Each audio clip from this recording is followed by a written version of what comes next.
Thank you, honorable parliamentarians, for giving me a floor to speak about regarding a few of the most pressing issues that the youth is facing today.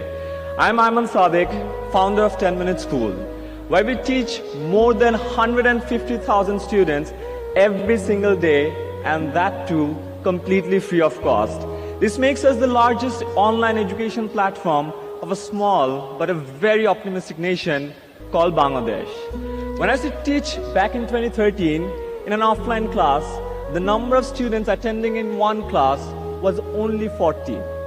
Only a year later, when I took the same class online, the number of students attending that same class was 500,000. Just to put that number into perspective, if I need to reach out to 500,000 students by having a class of 40 students every single time, I have to repeat that class 12,500 times. That is my entire lifetime. Honorable parliamentarians, this is the sheer power of digital education today. With the help of augmented and virtual reality, we can create a classroom around anyone and everyone. Through the power of digitalization, we need to ensure that every bit of our educational content is reaching out to every student to the distant corner of the world, regardless where they belong or what the economic conditions are. We can create the content if you can give us the platform. We can teach and you can give us the access and reach. Together, we can bring down the barriers of quality education to virtually zero. Honorable parliamentarians, I believe there is a detachment between the policymakers and us, the youth. Don't get me wrong. I'm not saying we dislike each other. It's probably because of the fact that we never really met in the same field. When you're at the press conferences discussing about pressing issues, we're probably browsing YouTube or Facebook searching for the same news. Why don't we bridge the gap of communication by meeting virtually?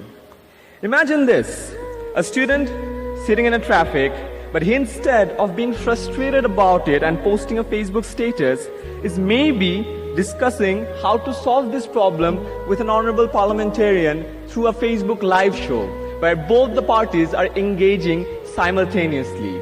That's the power of digitalization that we need to hold on to. 2 years back, when I graduated from university, I had an overwhelming realization that we need to do more to keep pace with this fast-changing world. The fourth industrial revolution has come with a range of new technologies that are blurring the lines between physical, digital, and biological worlds and impacting all disciplines, economies, and industries. Robots are likely to replace a large portion of the jobs in the next decade to come. While older jobs are being scrapped, newer ones are coming up every day, which we hardly even know of.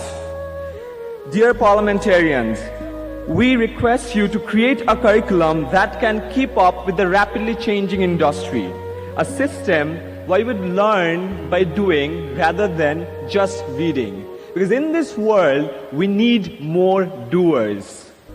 Our education system should shift from literacy and memory-based system to a more skill-based curriculum.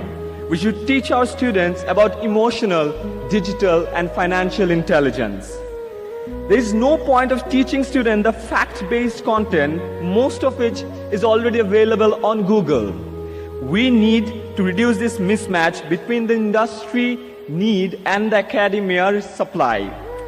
I beg you to create a system where the students can get the equal opportunity.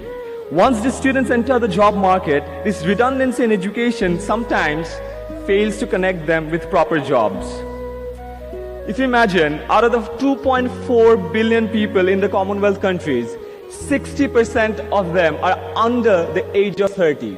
Can you imagine the sheer magnitude of that number? We are the change agents, and all we need is the right opportunity. We can be the first generation to end extreme poverty.